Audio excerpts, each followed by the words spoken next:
The time's coming up to 10:10. I'm David Richardson and you're listening to After Dark, and with me is Brian Turner. Good evening. Good evening, Brian. Absolutely fantastic to get you here. It's nice to be here. How long have you actually been here since you got off the plane? That's a good question. I got off, do you mean English time or Spanish time? I've been here for about, since when I got here. Yeah, you're quite right. This Today. morning, today, is it? Yeah, I bet it was a shock with the changing climate, wasn't it? I nearly didn't make it because yesterday I went to, would you believe, sunny Skegness, and it was snowed in. So I was lucky to get out of Skegness yesterday, and I'm in, where are we? I'm here tonight. That's right, you're here in Arroyo. Voila. Yeah, and because it's really, really cold there in England at the moment, isn't it? It's awful. Oh, it's dreadful. It really is. Not nice at all. Bit of a shock when you got off the plane. It was about 26 degrees this afternoon. It was so pleasant. It was just nice. I've had the shorts on most of the day. I've just taken them off about half an hour ago. Anyway, great to have you here. If anybody wants to give us a call and ask any questions to Brian, the number is 952-443-443, and you can talk to Julianne and she'll pass your questions on to us. Brian, let's go back to the very beginning. Everybody knows where you are now. Mm-hmm. But let's go back to Little Brian. Do you mind me going back to Little Brian? Not at all. I talk to him quite regularly. You were born in Yorkshire? I was born in Halifax General Hospital in 1946 because my dad was away at the war. He was still serving his national service, and my mum came from Elland, so she had me in Halifax, and then we lived there for 18 months, and then my dad was back, so we went to live in Morley, which is about 20 miles away, and between Bradford and Leeds. Mm. And everybody's going to ask, I know I'm going to ask the questions for the people that might ask them, but right. As a young child, did you have some sort of interest in cooking? My dad had a transport. My dad, when he came back from the war, used to work for the Co-op in Morley. And what my dad used to do, and I could never really get him to expand on it, but he used to draw pictures of oranges and fruit and characterise them so they had legs and heads on and smiled. And they would say, buy me, I'm from Morocco, and I can get two for a penny or whatever it was. And he'd been in the army catering course, so he opened up he went to work for a guy called Tim, who had a transport cafe, and then he took over from Tim, and so a lot of people call my dad Tim or Len. His name was Lawrence, and he had a transport cafe, and so yeah, I went to work with him in a transport cafe. Oh, right. That was fun, I should say, wasn't it? It was great. It was all school holidays and Saturday mornings. It was great fun. I was about 8. I think I was probably about 10 when I became head chef. Right. And I became head chef because my dad used to say on a Saturday morning at 11 o'clock, okay, son, you're in charge, you're head chef. I'm going to see a man about a dog. But of course, in those days, we had no idea what the devil he was talking about. He was going to the pub next door, which was fine. He knew we didn't know where he was, but he knew where we were, and he looked after us all right. So it was great fun. Yeah, so little Brian was there in the transport camp. Cooking, making bacon eggs and bacon sandwiches and tomato dips. And the thing about my dad was he was a strict disciplinarian. If you cut yourself or burnt yourself, he'd smack you around the head and say, that was stupid. And he was right. So there we are in the transport cafe, Brian. Yeah. It sounds very romantic to me, this transport cafe in Yorkshire. I think romantic. I can almost smell the...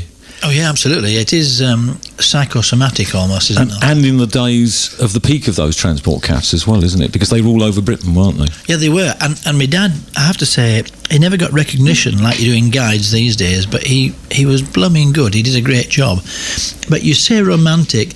The thing about his transport cafe that I remember was that, he was in Hunslet in Leeds, which in the 1950s had the reputation for having the densest amount of smog in any area in the whole of Western Europe, so you couldn't see each other.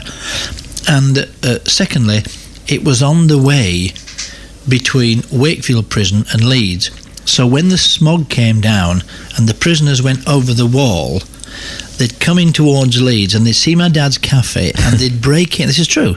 They'd break in to try and pinch cigarettes or food. And we didn't have a telephone at home in those days, so I remember regularly a policeman would knock on the door in the early hours of the morning, wake my dad up and say, Mr. Turner, someone's broken into the cafe. Would you go down? The Leeds police want to talk to you. And I'd have to get up and walk in front of the car because the smog was down so much that he had to drive the car and he couldn't see. So I'd walk like they did on The Funeral Director. I'd walk in front of the car, 6 miles to Hunslet. We'd check everything out. They'd nick nothing because he left nothing. Tell the police. Then we'd get back into the car, the smog had lifted, and we'd drive back home. That's romance for you, what? But at that particular time, right through to, the 60s, mid-60s, the transport cabs were almost like the tapas bars in Spain, weren't they? That was where everybody went. Yeah, I think they were a bit less social than tapas bars are today, whether that's right in those days or not. But they certainly were a gathering point for people. But I think the problem with transport cafes is that people came in as individuals in the lorries, or perhaps as two of them, a co-driver. But they never seemed to talk to each other. They'd read the newspaper, they'd jump and eat the breakfast and smile and pay and leave. But there was never any real atmosphere in there that you seem to get. It wasn't a social centre. But they were working. They were hard-working guys. It was in one of those strange parts of the world, and I think it wasn't. It was quite depressive in many ways. So they actually just got on with it. But thank goodness, because I learned a great lesson there, that if someone wanted an egg turned over and a sausage well done, you had to give him an egg turned over and a sausage well done, because if you didn't, this 6'4" geezer who drove a lorry for a living would tell you, that's not what I'm blooming ordered, mate. And you had to get it right. And that would be in the days of bread and dripping still, wouldn't it? I was brought up on bread and dripping. Really? Dripping was, I promise you, we used to have bread and toast and dripping in the morning. We had a Rayburn fire in the kitchen and no central heating, so as you woke up, you had an icicle on your nose. You used to break off the icicle and then have to let courage to run downstairs and try and get in front of the fire before your brothers or your sisters got there. Everybody's fighting to get in front of the fire, and we'd have it dripping on toast. And I remember that if you had a cold, a very serious asthmatic cold, so you go then what your mother would do, she'd actually get comfy, which was like a plant, a herb. She'd boil it, spread dripping on it, put it on a bandage and put it round your chest, and you have to go to school with dripping down your chest. And nobody, I don't think, really understood the unhealthy benefits of that in those days, did they? They didn't, but it hasn't done me any harm at all. I mean, you're looking at me in admiration. I've got a svelte body. I'm a young-looking guy for my age. Hang on a sec, they're all laughing around here. I don't believe that. No, it's not done me any harm at all. As part of a properly balanced diet, dripping's great for you.